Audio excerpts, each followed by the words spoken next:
பிரம்மாவுக்குத்தான் ஒரு யோசனை வந்தது.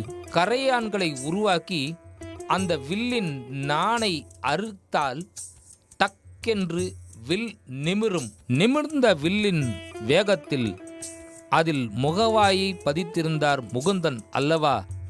அவருடைய தலை அப்படியே துண்டாகி பறந்தது. எங்கோ சென்று விழுந்தது, மறைந்தது. அதிர்ந்து போனார்கள் அத்தனை பேரும், நடுங்கி போனார்கள். சரியாக அதே நேரத்தில் அங்கே வந்தாள் திருமகள். அதே சமயம் அவளுக்கு கடந்த கால நிகழ்வொன்று நினைவுக்கு வந்தது. ஒருமுறை மும்மூர்த்தியரும் கலந்து கொண்ட நிகழ்வு ஒன்றில் விளையாட்டாக கமலமகளை கேலி செய்தார் கேசவன். அது பொறுக்காத திருமகள் அவரை நீ தலையின்றி போவீராக என்று சபித்தாள். தம்பதி ஆனாலும் கணவனையே சபித்திருந்தாலும் அந்த சாபம் பலித்தது. இதோ இப்பொழுது பெருமாளின் தலை துண்டாகிவிட்டது. அவள் சாபம் பலித்து விட்டது. அதே சமயத்தில் இன்னொரு யோசனையும் அவளுக்கே தோன்றியது.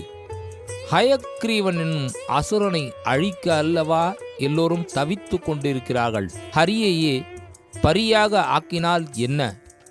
இந்த யோசனையை திருமகள் சொன்னால் அடுத்த நிமிடம் சூரியனின் தேர்க்குதிரைகளில் ஒன்றின் தலையினை எடுத்து ஹரியின் கழுத்தில் பொருத்தினார் பிரம்மா.